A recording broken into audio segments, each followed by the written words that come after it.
बिस्मिल्लाहिर्रहमानिर्रहीम। अस्सलाम वालेकुम। आज हम एक और सिस्टम को डिस्कस करते हैं डेस्कटॉप सिस्टम में से। कल के लेक्चर में हमने मल्टी प्रोसेसर सिस्टम को डिस्कस किया था, जो कि डेस्कटॉप सिस्टम की कैटेगरी में पहली इनोवेशन थी। ये लेट 60s या अर्ली 70s में आए थे हमारे पास, और इसका मतलब था more than one physical CPUs in close communication. Close communication का मतलब होता है कि वो एक ही रैम के साथ कनेक्टेड होते हैं, सबकी अलग अलग रैम नहीं होती, एक ही रैम के साथ कनेक्टेड है। इसका लेटेस्ट इनोवेशन जो है वो मल्टी कोर सिस्टम की सूरत में आपको नजर आता है। इसके दो टाइप्स हमने देखे थे। सिमेट्रिक मल्टी प्रोसेसिंग, जो आपके डेस्कटॉप कंप्यूटर्स हैं या लैपटॉप्स हैं, जितने भी मल्टी कोर कंप्यूटर्स हैं वो सारे के सारे सिमेट्रिक मल्टी प्रोसेसर होते हैं, क्योंकि उनमें सारे के सारे CPUs या कोर्स को एक जैसा कंसिडर किया जाता है। और दूसरी इसकी टाइप हमने देखी थी एसिमेट्रिक मल्टी प्रोसेसर सिस्टम, जिसमें CPUs में मास्टर स्लेव टाइप का रिलेशनशिप होता है। एक CPU जो होता है वो मास्टर होता है, जो कंट्रोल करता है तमाम एक्टिविटीज को, टास्क को रेगुलेट करता है, असाइन करता है, रोल्स और रिस्पॉन्सिबिलिटीज दूसरे CPUs के लिए डिफाइन करता है। और रिमेनिंग ऑफ द CPUs, उनका काम होता है ऑर्डर्स को ओबे करना, लेकिन जिसकी जो रिस्पॉन्सिबिलिटी है उसने वही परफॉर्म करना है। वो टास्क को या एक दूसरे की रिस्पॉन्सिबिलिटीज या रोल्स को स्विच नहीं कर सकते हैं। आज हम डिस्कस करेंगे डेस्कटॉप सिस्टम की दूसरी कैटेगरी, जो कि है डिस्ट्रीब्यूटेड सिस्टम।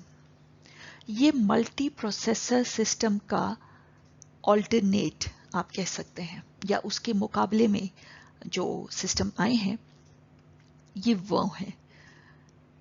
कैसे काम करते हैं और इनका आर्किटेक्चर क्या है और ये कैसे कंपैरिजन में है मल्टी प्रोसेसर के सिस्टम के, उसको हम डिटेल में आज देखेंगे। इसी डिस्ट्रीब्यूटेड सिस्टम की फिर फर्दर कैटेगरीज बन जाती हैं, जिसमें हमारे पास क्लस्टर सिस्टम आ जाते हैं, रियल टाइम सिस्टम आ जाते हैं, और जितने भी आपके हैंड हेल्ड डिवाइसेस हैं वो सारे के सारे डिस्ट्रीब्यूटेड के अंडर आ जाते हैं। उनको भी हम वन बाय वन डिटेल में देखेंगे।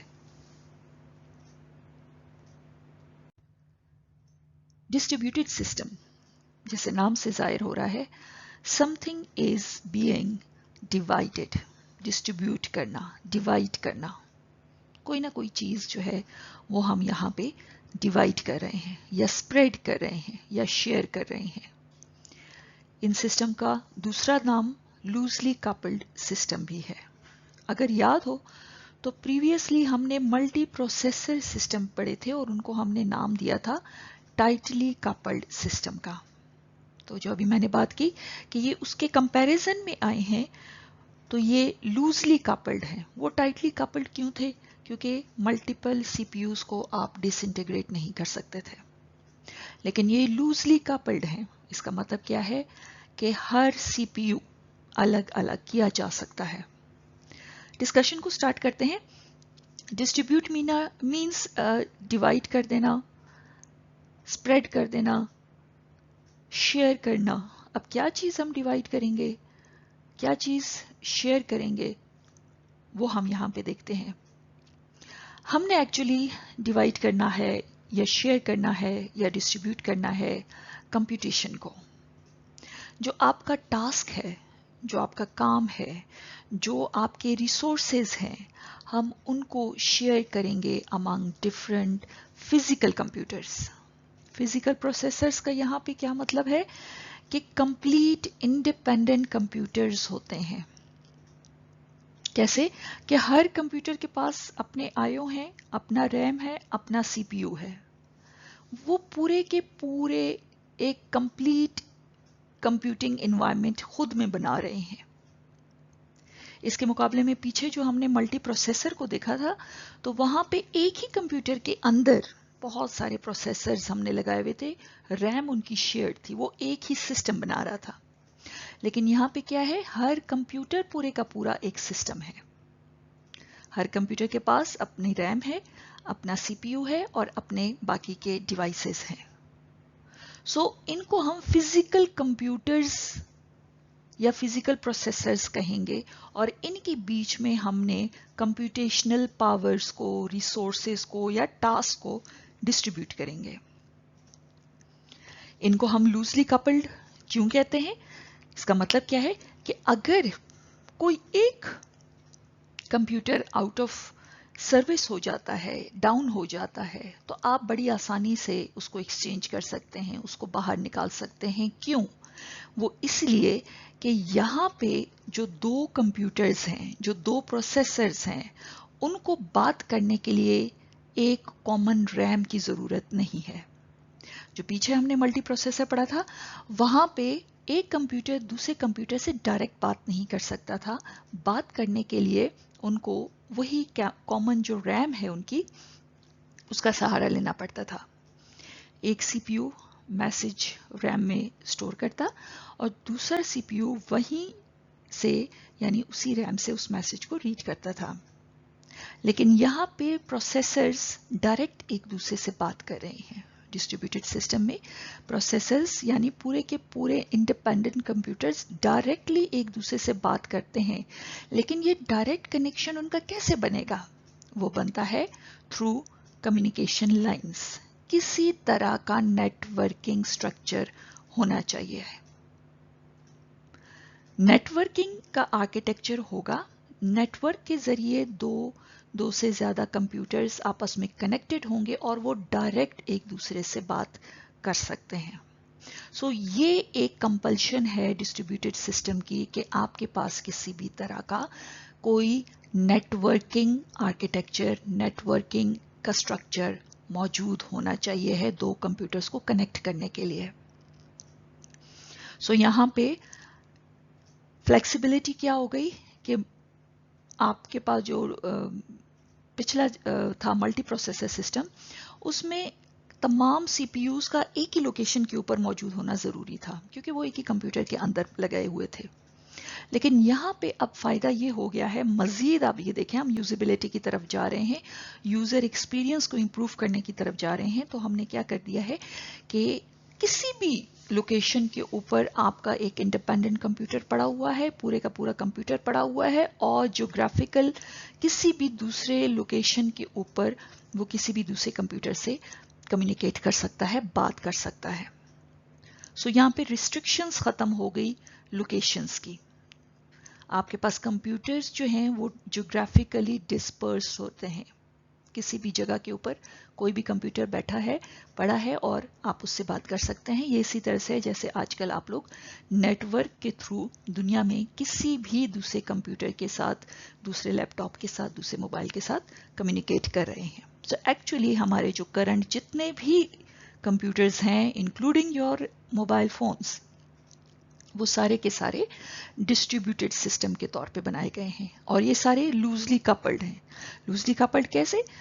अगर कोई एक कंप्यूटर नेटवर्क के ऊपर नहीं है तो स्टिल दुनिया का काम चल रहा है, उससे कोई फर्क नहीं पड़ता। आप जब चाहें नेटवर्क पे आ जाएं और जब चाहें अपने कंप्यूटर को, अपने मोबाइल को नेटवर्क से बाहर कर दें। सो ये है स्ट्रक्चर, इसलिए इनको लूजली कपल्ड सिस्टम भी कहा जाता है। हम यहाँ पे किस चीज़ को डिस्ट्रीब्यूट कर रहे हैं? कंप्यूटेशनल रिसोर्सेज को, यानी आप सॉफ्टवेयर को भी डिस्ट्रीब्यूट कर सकते हैं, आप हार्डवेयर को भी डिस्ट्रीब्यूट कर सकते हैं। कैसे? जैसे आप देखें, आपने अपना कोई फाइल शेयर करना है अपने किसी दोस्त के साथ, आप उसको अटैचमेंट करके ईमेल कर देते हैं, व्हाट्सएप के ज़रिए भिजवा देते हैं। तो क्या हो रही है? शेयरिंग हो रही है, डिस्ट्रीब्यूट हो रहा है, एक फाइल शेयर हो रहा है। इसी तरह आप देखें, आजकल हमारे पास आपको पूरे का पूरा ऑफिस इंस्टॉल करने की ज़रूरत नहीं है। हमारे पास गूगल के ऑफिस पैकेजेस मौजूद हैं। ठीक है, आप गूगल की शीट्स इस्तेमाल करते हैं, गूगल डॉक्यूमेंट्स इस्तेमाल करते हैं, तो वो क्या है? एक सॉफ्टवेयर है। आपको इंस्टॉल करने की ज़रूरत नहीं है, आपने उनको यूज़ किया, इस्तेमाल किया और क्लोज कर दिया। सो आप क्या शेयर कर रहे हैं? गूगल का एक सॉफ्टवेयर शेयर कर रहे हैं। सिमिलरली आप देखेंगे आपकी जो ईमेल है, ये कहाँ पे है? जीमेल का जो सिस्टम है, गूगल का ड्राइव है, गूगल का डाटा सेंटर है, जहाँ पे आपकी ईमेल्स और उसमें मौजूद सारा डाटा जो है वो वहाँ पे स्टोर किया गया है। इट मीन्स किसी और कंप्यूटर का हार्ड डिस्क आपके साथ शेयर किया गया है। आपके कंप्यूटर के ऊपर आपके ईमेल के सारा डाटा जो है वो नहीं पड़ा हुआ है। इंटरनेट होगा तो आप उसको ओपन करेंगे अपने ईमेल को, और वहां से जो भी डाटा आपको चाहिए है आप उसको रिट्रीव करेंगे। वो कहाँ पड़ा हुआ है? वो किसी और कंप्यूटर के हार्ड डिस्क के ऊपर पड़ा हुआ है। जीमेल का अकाउंट है तो गूगल के हार्ड डिस्क के ऊपर, गूगल के डाटा सेंटर के ऊपर पड़ा हुआ है। तो आप यहाँ पे देखें, आप हार्डवेयर को शेयर कर रहे हैं, हार्ड डिस्क को शेयर कर रहे हैं। सो सॉफ्टवेयर भी शेयर किए जा सकते हैं, हार्डवेयर भी शेयर किए जा सकते हैं। यानी हमने काम को क्या कर दिया है? डिस्ट्रीब्यूट कर दिया है। अब सारे का सारा बर्डन एक कंप्यूटर पे नहीं है। हमने अपने काम का बर्डन बहुत सारे दूसरे कंप्यूटर्स के बीच में डिवाइड कर दिया, शेयर कर दिया। आप यूं कह लें कि अपना हेडेक आपने शेयर कर लिया। अब बहुत सारे कंप्यूटर्स मिलके आपका एक प्रॉब्लम जो है आपके लिए सॉल्व करते हैं।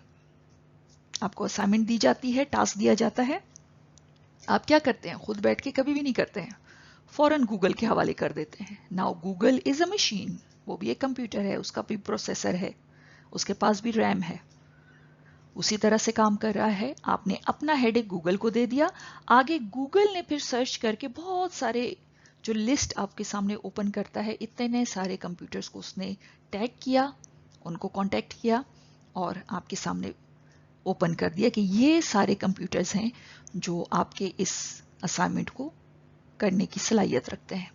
तो आपने अपने काम को कितने दुनिया भर में कहाँ पे जो कंप्यूटर्स पड़े हैं, कनेक्टेड है नेटवर्क के थ्रू, आपने अपने टास्क को उनके साथ शेयर कर दिया और अब आपकी असाइनमेंट 1 घंटे के अंदर अंदर कंप्लीट हो जाएगी।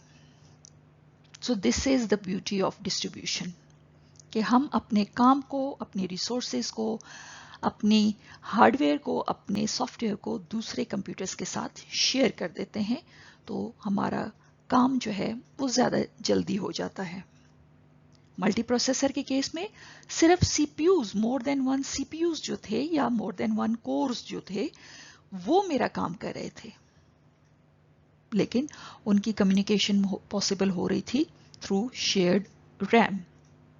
नेटवर्किंग का मैकेनिज्म नहीं था। अब यहाँ पे मैं इसका एरा बता दूं, ये कब आए थे डिस्ट्रीब्यूटेड सिस्टम्स? डिस्ट्रीब्यूटेड सिस्टम्स हमारे पास आए थे लेट 70s में, क्योंकि नेटवर्किंग का जो कॉन्सेप्ट है या नेटवर्किंग जो हमारे पास अराइव हुई है वो 70s में, यानी मिड 70s में नेटवर्किंग जो है वो आनी शुरू हो गई। इंटरनेट 90s में फिर ज़्यादा कॉमन हो गया था, लेकिन नेटवर्किंग जो है वो 70s में आनी शुरू हो गई। सो उसके बाद ये वाले सिस्टम जो है लेट 70s में इनकी तरफ आना शुरू हो गए, लोग डिस्ट्रीब्यूटेड होने शुरू हो गए हमारे कंप्यूटर्स। बेनिफिट क्या है इसका? डिस्ट्रीब्यूटेड सिस्टम्स आपको क्या एडवांटेजेस दे रहा है? वो ऑब्वियस है, आपने देख लिया कि आप कितने बेनिफिट्स लेते हैं इंटरनेट नेटवर्किंग के थ्रू, कम्युनिकेशन के through, more than one computers की आपस में बातचीत से आपको कितने बेनिफिट्स हो सकते हैं। कुछ बेनिफिट्स मैंने यहाँ लिखे हैं, इसके अलावा भी बहुत सारे हैं जो आपके जहन में अगर आते हैं आप वो भी लिख सकते हैं। सबसे पहला बेनिफिट, रिसोर्स शेयरिंग। अब मुझे स्पेसिफिक हार्डवेयर इंस्टॉल करने की ज़रूरत नहीं है, मुझे स्पेसिफिक हार्डवेयर में इन्वेस्ट करने की ज़रूरत नहीं है, मुझे स्पेसिफिक सॉफ्टवेयर इंस्टॉल करने की, डाउनलोड करने की ज़रूरत नहीं है। सब कुछ मुझे दूसरे कंप्यूटर्स में मिल जाएगा। जैसे ईमेल की केस में आप देख लें, मुझे हार्ड डिस्क की कैपेसिटी, अपने हार्ड डिस्क की कैपेसिटी इंक्रीज करने की ज़रूरत नहीं है, किसी और के हार्ड डिस्क के ऊपर मेरा सारा डाटा स्टोर हो सकता है।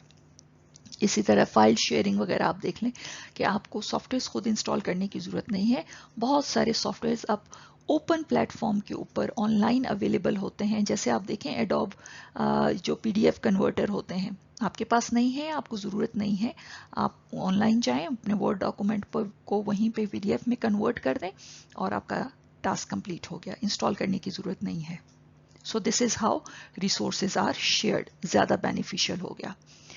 दूसरा, कंप्यूटेशन स्पीड अप हो जाती है। जब आप अपने काम का लोड, प्रेशर, एक जो पहले एक ही कंप्यूटर के ऊपर था, अब आपने एक से ज़्यादा कंप्यूटर के ऊपर उसको शेयर कर दिया, तो जाहिर है आपका काम ज़रा जल्दी हो जाएगा। आपने गूगल को दिया, गूगल ने आगे 100 कंप्यूटर्स के हवाले कर दिया, तो बहुत सारी जगहों से आपका असाइनमेंट जो है सॉल्व होने में आपको हेल्प हो जाती है और आपका काम जल्दी हो जाता है, प्लस लोड भी शेयर हो गया। पहले आपके ऊपर बर्डन था, आपके कंप्यूटर के ऊपर बर्डन था, अब उस बर्डन को हमने बहुत सारे कंप्यूटर के बीच में शेयर कर दिया है और इसी को हम डिस्ट्रीब्यूशन कहते हैं।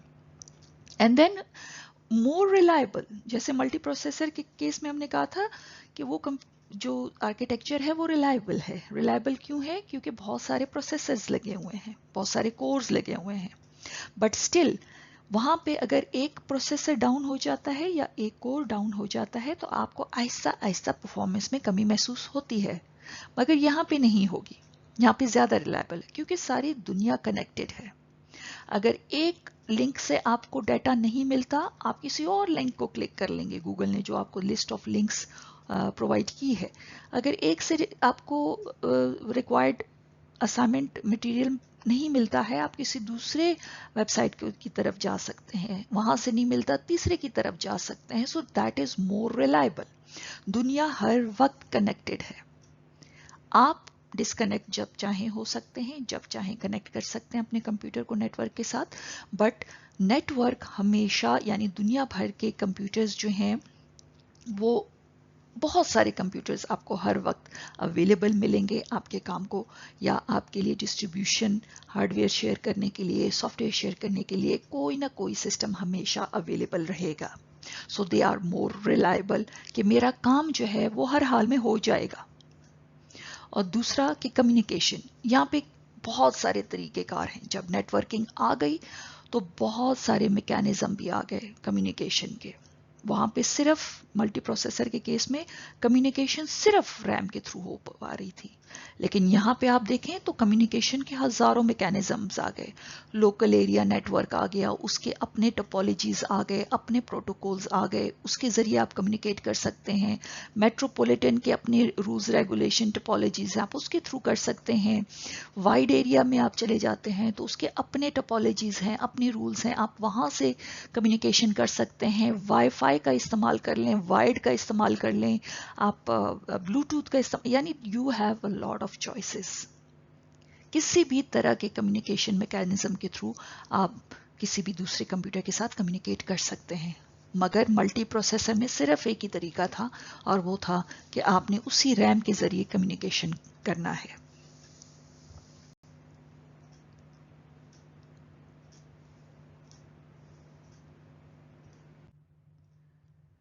जैसे यहाँ पे मैंने अभी बात की कि आपके पास नेटवर्किंग इंफ्रास्ट्रक्चर का होना जरूरी है।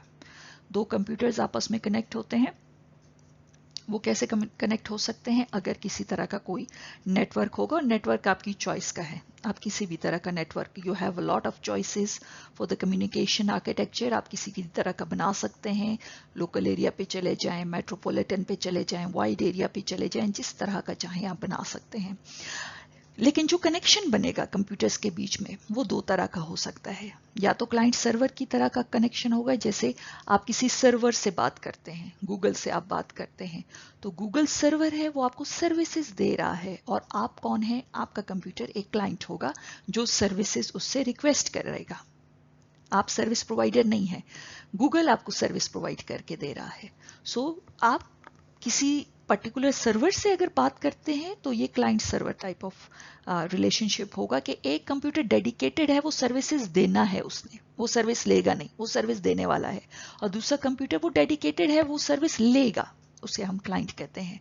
तो या तो हम क्लाइंट सर्वर आर्किटेक्चर के तौर पे जाएंगे नेटवर्किंग में अगर हम जा रहे हैं, तो या फिर हम पीयर टू पीयर आर्किटेक्चर में जाएंगे। पीयर टू पीयर आर्किटेक्चर का क्या मतलब है कि जितने भी कंप्यूटर्स लगे हैं वो सारे के सारे एक जैसे हैं। कभी कोई एक सर्विस देने वाला बन जाएगा और दूसरा सर्विस लेने वाला बन जाएगा, फिर ऑल्टरनेट हो जाएगा, दूसरे वाला सर्विस देने वाला बन जाएगा और पहले वाला सर्विस लेने वाला बन जाएगा। जैसे आप लोग आपस में, जब आपको जरूरत हो किसी काम की, आपका दोस्त आपको काम कंप्लीटेड एक टास्क जो है वो सेंड कर देगा। जब उसको जरूरत होगी तो फिर आप अपनी कंप्लीटेड टास्क जो है वो उसके साथ शेयर कर देंगे। So all computers are considered equal. जरूरी नहीं है कि यहाँ पे एक ही कंप्यूटर जो है वो हर वक्त सर्विस देता रहे और बाकी सारे कंप्यूटर्स हर वक्त उससे सर्विसेज लेते रहें। कोई भी किसी भी वक्त सर्विस प्रोवाइडर भी बन सकता है और क्लाइंट भी बन सकता है, सर्विस रिक्वेस्ट भी कर सकता है। सो ये दो तरह के आर्किटेक्चर इसमें चलते हैं डिस्ट्रीब्यूटेड में। या तो आप क्लाइंट सर्वर आर्किटेक्चर के तौर पे काम करेंगे, जो अक्सर हम लोग करते हैं, तो या फिर हम पीयर टू पीयर आर्किटेक्चर के तौर पे काम करेंगे, और वो भी हम कॉमनली करते ही रहते हैं।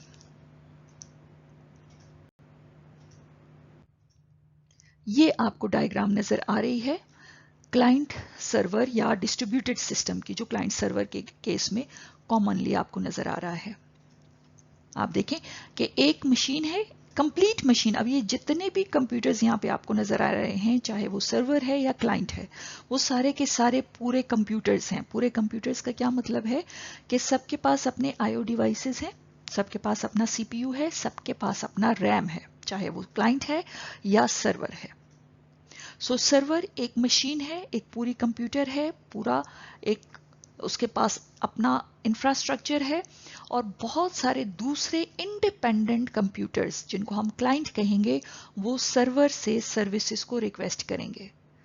सारे के सारे प्रोसेसर्स हैं, क्लाइंट भी सर्वर भी, मगर ये कैसे एक दूसरे से कम्युनिकेट कर रहे हैं?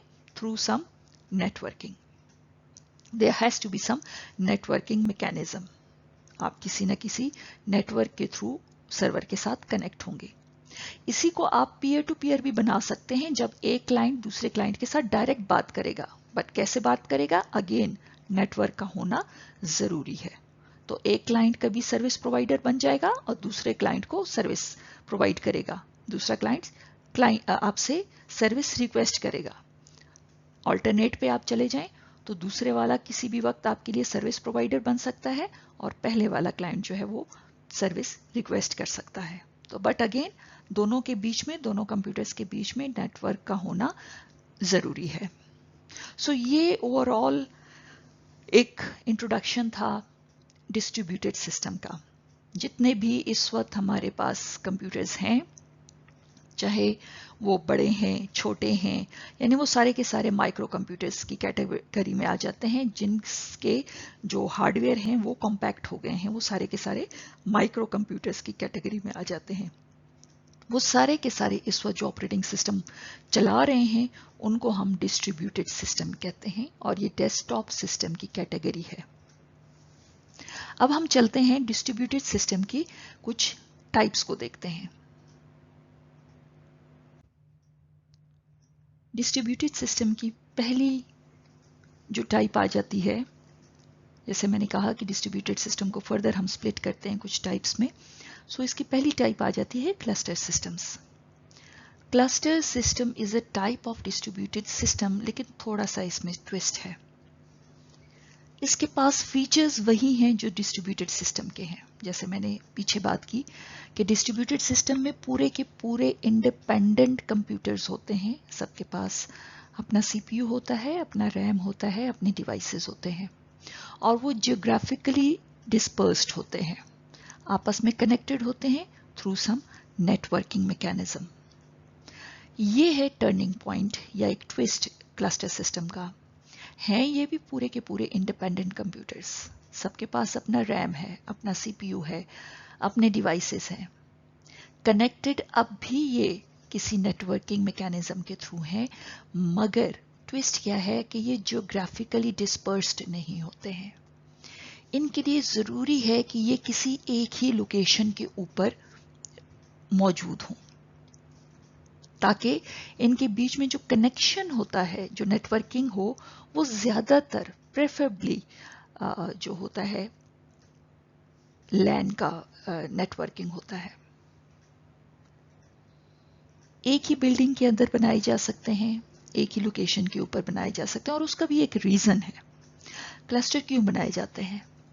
क्लस्टर बनाए जाते हैं to solve a single problem, जबकि डिस्ट्रीब्यूटेड जो सिस्टम है उसके ऊपर आप किसी भी तरह का प्रॉब्लम जो है वो फ्लोट कर सकते हैं, उसको सॉल्व करा सकते हैं। मगर क्लस्टर हमेशा एक सिंगल प्रॉब्लम को सॉल्व करने के लिए बनाए जाते हैं। आप 2, 4, 8, 10 जितने कंप्यूटर्स हैं उनको एक ही बिल्डिंग के अंदर कनेक्ट करते हैं, एक ही बिल्डिंग के अंदर रखते हैं, लोकल एरिया नेटवर्क के थ्रू उनको कनेक्ट करते हैं, और वो सिर्फ एक ही प्रॉब्लम को सॉल्व करने के लिए बनाए जाते हैं। एक तरह से आप कह लें कि ये डेडिकेटेड कंप्यूटर से होते हैं, design to solve single problem. इसीलिए इनका जो कनेक्शन है वो लोकल एरिया नेटवर्क, जो ज़्यादा सिक्योर समझा जाता है as compare to metropolitan and wide area. So इस नेटवर्किंग आर्किटेक्चर के थ्रू ये कनेक्ट होते हैं। तो जब एक ही बिल्डिंग के अंदर होंगे, एक ही तरह का टास्क परफॉर्म करेंगे, तो दैट मीन्स कि they are highly reliable. Highly reliable कैसे कि अगर आपने क्लस्टर में 5 कंप्यूटर्स भी कनेक्ट किए हैं और कोई एक कंप्यूटर, और वो एक ही प्रॉब्लम को सॉल्व कर रहे हैं पांचों के पांचों, अगर कोई एक कंप्यूटर डाउन भी हो गया है, स्टिल 4 कंप्यूटर्स उस प्रॉब्लम को सॉल्व करने में लगे हुए हैं। So they are reliable and available again 24 घंटे। There is no fail time. आप जब चाहें अपने प्रॉब्लम को इनके हवाले कर सकते हैं और ये हर वक्त अवेलेबल रहते हैं, हर वक्त अप रहते हैं, उस प्रॉब्लम को सॉल्व करते रहते हैं। क्लस्टर की फिर अगेन 2 टाइप्स आ जाती हैं। एसिमेट्रिक क्लस्टरिंग हम बनाते हैं या फिर सिमेट्रिक क्लस्टरिंग बनाते हैं। एसिमेट्री का मतलब क्या है कि यहाँ पे हमने सारे के सारे कंप्यूटर्स को काम पे नहीं लगाना। एक वक्त में एक कंप्यूटर, जनरली सर्वर्स ही हम इनको कहते हैं, एक वक्त में एक सर्वर जो है वो काम कर रहा होता है, एप्लीकेशन को रन कर रहा होता है, और बाकी जितने भी कंप्यूटर्स हैं, जितने रिमेनिंग सर्वर्स हैं, वो स्टैंड बाय मोड में रहते हैं। फेल ओवर सर्वर्स जिन्हें अक्सर आपने सुना होगा, या स्टैंड बाय सर्वर का नाम आपने सुना होगा, कि अगर एक सर्वर बैठ जाता है, फेल हो जाता है, फौरन से स्टैंड बाय सर्वर काम करना स्टार्ट कर देता है, वो एसिमेट्रिक की कैटेगरी में आता है। यानी सारे सर्वर्स या सारे कंप्यूटर्स काम नहीं कर रहे हैं, प्रॉब्लम एक ही कंप्यूटर, एक ही सर्वर सॉल्व कर रहा है। जब वो सर्वर की कैपेसिटी खत्म होने लगती है, वो डाउन होना शुरू हो जाता है, खत्म हो जाता है, क्रैश हो जाता है, सर्विस मुनक़ता नहीं होती है, डिस्कनेक्ट नहीं होती है, फौरन से स्टैंड बाय सर्वर जो है वो काम करना शुरू कर देता है। यह हमारे पास एसिमेट्रिक क्लस्टरिंग की एग्जांपल में आ जाता है। और इसके मुकाबले में जो कॉमन है वो है जी सिमेट्रिक क्लस्टरिंग।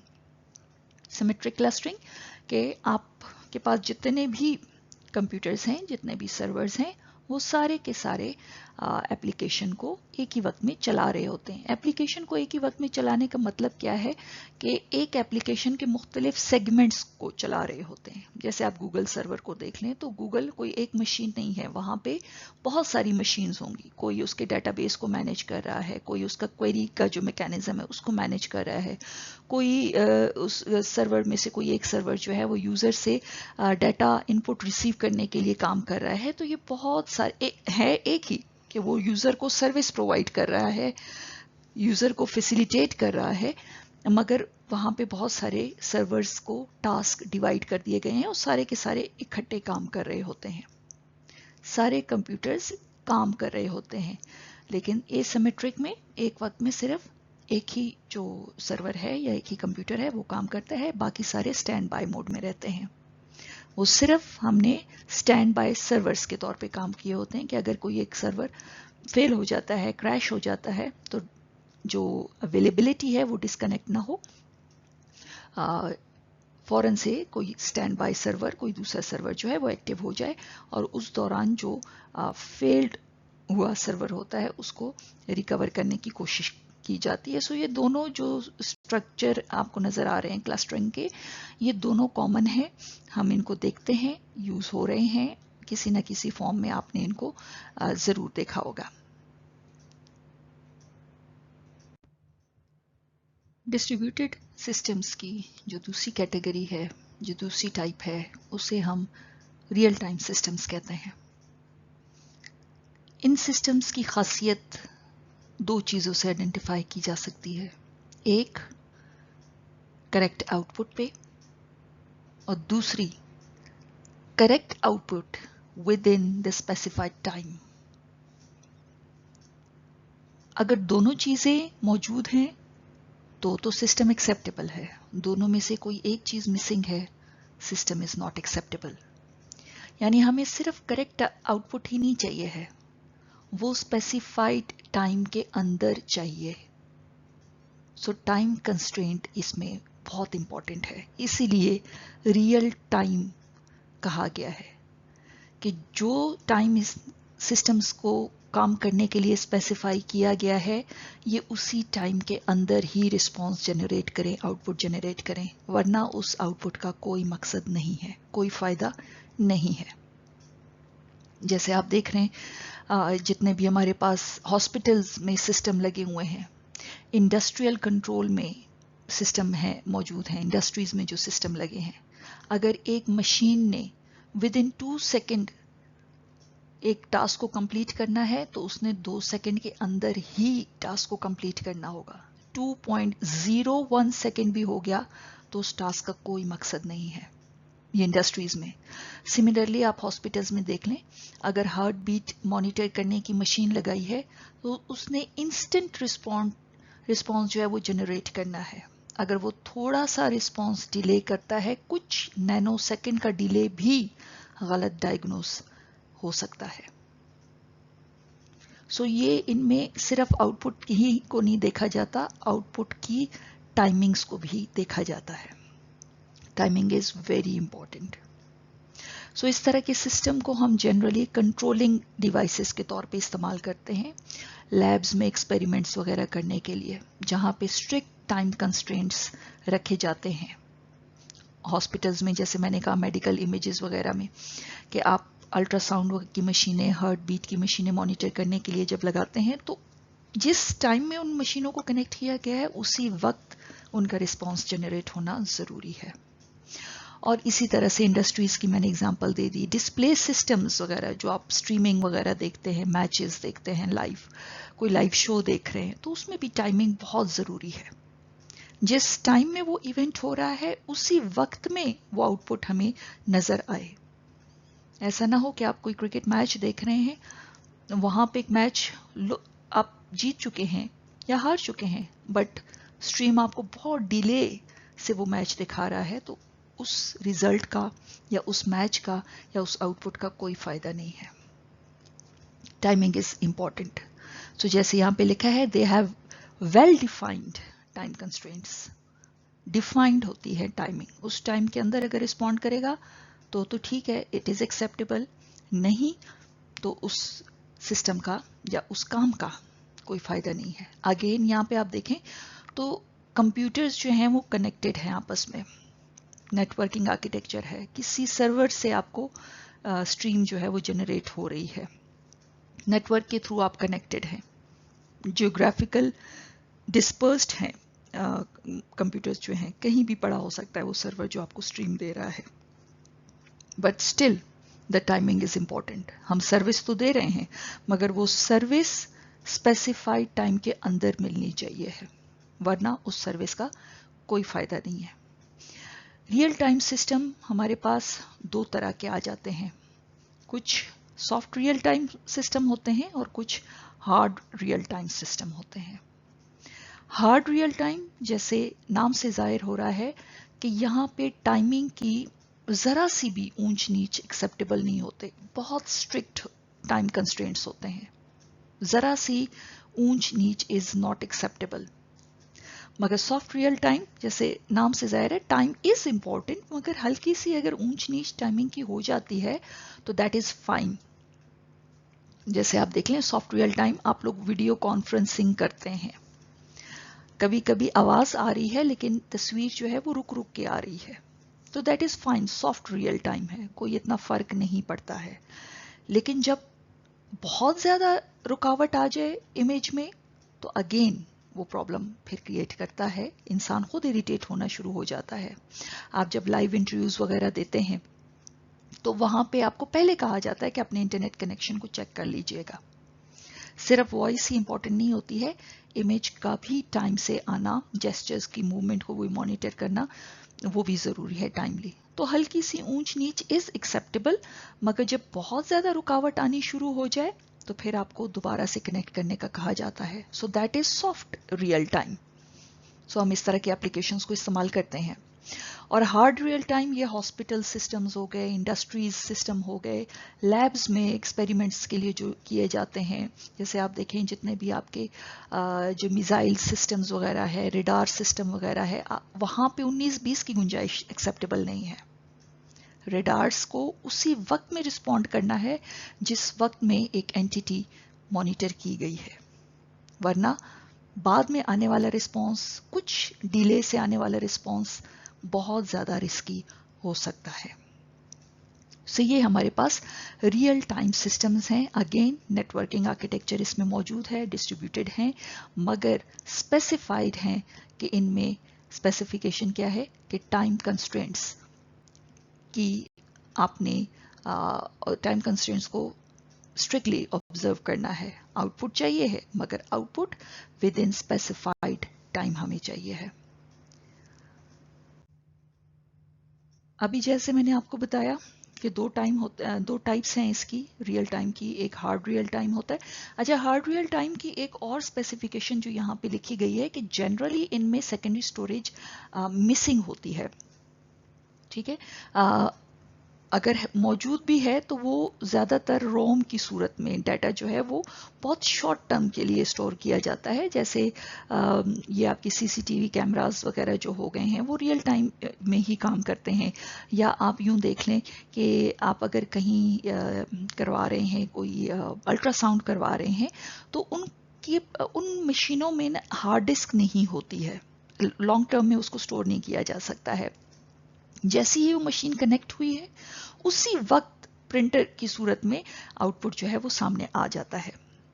आप वो प्रिंट आउट जो है वो चाहे 10 दिन बाद कलेक्ट कर लें, महीने बाद कलेक्ट कर लें, वो आपके ऊपर है, मगर आप महीने बाद जाके ये नहीं कह सकते हैं कि मैंने महीना पहले जो अल्ट्रासाउंड कराया था मुझे ज़रा स्क्रीन पे उसका आउटपुट दिखा दें।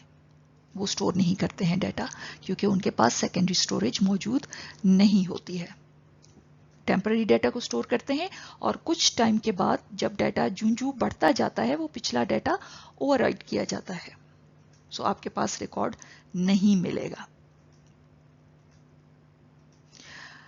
So hard real time system generally हम अपने जो नॉर्मल हमारे कंप्यूटर्स हैं, पर्सनल कंप्यूटर्स हैं, डेस्कटॉप कंप्यूटर्स हैं, लैपटॉप कंप्यूटर्स हैं, वो एप्लीकेशंस ज़्यादातर जो हैं या हमारे ये वाले जो सिस्टम हैं, हमारे पर्सनल कंप्यूटर्स जो हैं वो हार्ड रियल टाइम फिर नहीं होते हैं।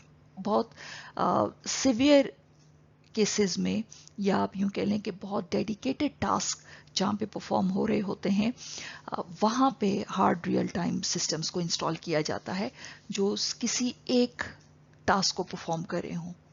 इसके मुकाबले में जो सॉफ्ट रियल टाइम है, जैसे मैंने कहा, हमारे जितने भी हम लाइव स्ट्रीम्स वगैरह देखते हैं, या आप वीडियो कॉन्फ्रेंसिंग करते हैं, ऑडियो टॉक्स करते हैं, वो सारे के सारे सॉफ्ट रियल टाइम है जो हम अपने पर्सनल कंप्यूटर्स के ऊपर, मोबाइल फोन्स के ऊपर या अपने लैपटॉप्स के ऊपर कर सकते हैं। वहाँ पे क्या है कि कुछ ऊंच नीच टाइमिंग की, अगर हल्की सी ऊंच नीच यानी 19-20 का अगर फर्क आ जाता है तो दैट इज एक्सेप्टेबल। बहुत ज़्यादा टाइमिंग्स का डिले आए तो अगेन वो है तो रियल टाइम ही, आपको प्रॉब्लम ज़रूर करता है, इरिटेट ज़रूर करता है। कि अगर आवाज़ आ रही है, जेस्चर्स दिखाई नहीं दे रहे हैं, या आवाज़ बहुत रुक रुक के आ रही है, कट कट के आ रही है, अगर जब तक आपको कॉन्टेक्स्ट बात का समझ आ रहा है तो वेल एंड गुड। जब आप कॉन्टेक्स्ट को ही समझना छोड़ देते हैं, इतनी रुकावट आनी शुरू हो जाती है, तो फिर again it is a real time. Soft real time में हल्की सी ऊंच नीच तो एक्सेप्टेबल है, बहुत ज़्यादा जब डिस्टर्बेंस आनी शुरू हो जाए, रुकावट आनी शुरू हो जाए, तो फिर हमें कनेक्शन दोबारा क्रिएट करना पड़ता है। सो ये हमारे पास दो टाइप्स हैं जिनको हमने यहाँ पे डिस्कस किया।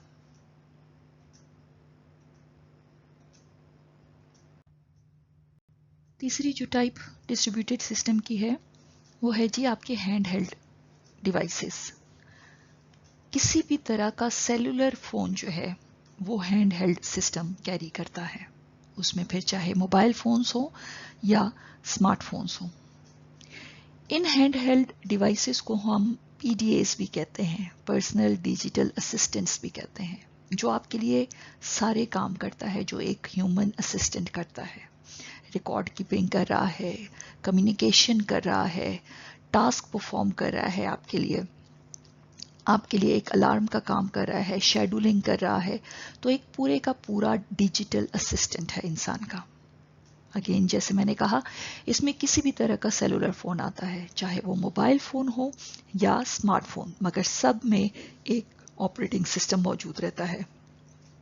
डिस्ट्रीब्यूटेड की कैटेगरी में ये क्यों आते हैं कि ये पूरे के पूरे इंडिपेंडेंट कंप्यूटर्स होते हैं। अपनी रैम होती है हर फ़ोन की, अपना प्रोसेसर होता है, अपने आईओ डिवाइसेस होते हैं, और ये दूसरे सेलुलर फोन्स के साथ किसी भी नेटवर्क के थ्रू कनेक्ट करते हैं, जियोग्राफिकली डिस्पर्स्ड होते हैं, टास्क डिस्ट्रीब्यूट कर सकते हैं। वो सारी कैपेबिलिटीज़ हैं जो हमारे पास एक डेस्कटॉप कंप्यूटर्स की होती हैं, मगर इनके साथ कुछ इश्यूज हैं।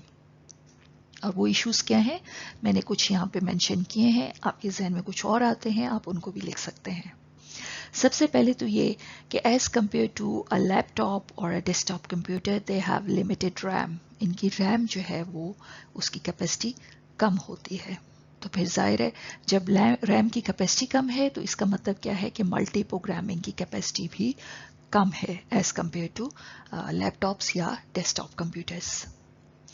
Processors as compare to desktop computers के प्रोसेसर्स या लैपटॉप के प्रोसेसर्स के, इनके प्रोसेसर्स स्लो होते हैं और ये डायरेक्ट कनेक्टेड है रैम के साथ। प्रोसेसर्स की कैपेसिटी डायरेक्टली कनेक्ट होती है रैम के साथ।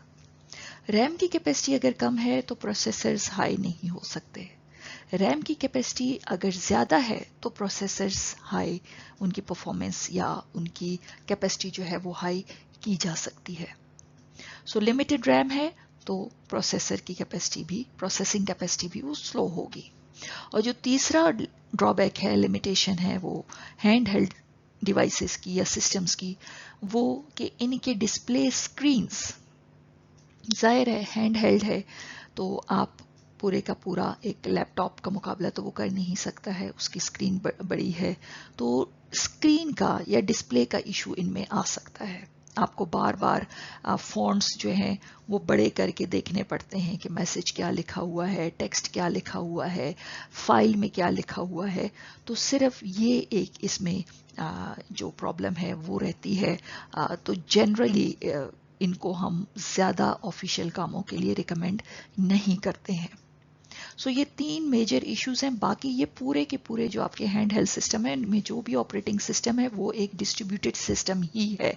वो कनेक्ट करता है दूसरे कंप्यूटर्स के साथ भी कनेक्ट कर सकता है और दूसरे सेलुलर फोन्स के साथ भी कनेक्ट कर सकता है थ्रू सम नेटवर्किंग मैकेनिज्म। किसी भी तरह का networking, local area, wide area, किसी भी तरह के नेटवर्किंग मैकेनिज्म को वो इस्तेमाल करके कम्युनिकेट कर सकते हैं आप किसके साथ। मगर ये तीन इश्यूज जो हैं, ये इन इश्यूज की वजह से इनका जो यूजेबिलिटी है फॉर ऑफिशियल यूजेस वो थोड़ी सी कम हो जाती है। यहाँ पे हमारे तमाम types of operating system complete हो गए हैं। ये आपको एक concept, operating system concept migration का डायग्राम नजर आ रहा है।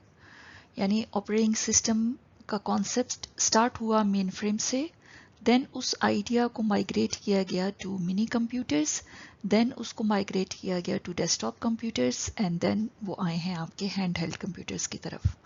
मुख्तलिफ कॉन्सेप्ट्स कौन कौन से एरा में उस पर्टिकुलर सिस्टम में इन्वॉल्व हुए हैं वो आपको यहाँ पे ईयर वाइज नजर आ रहे हैं।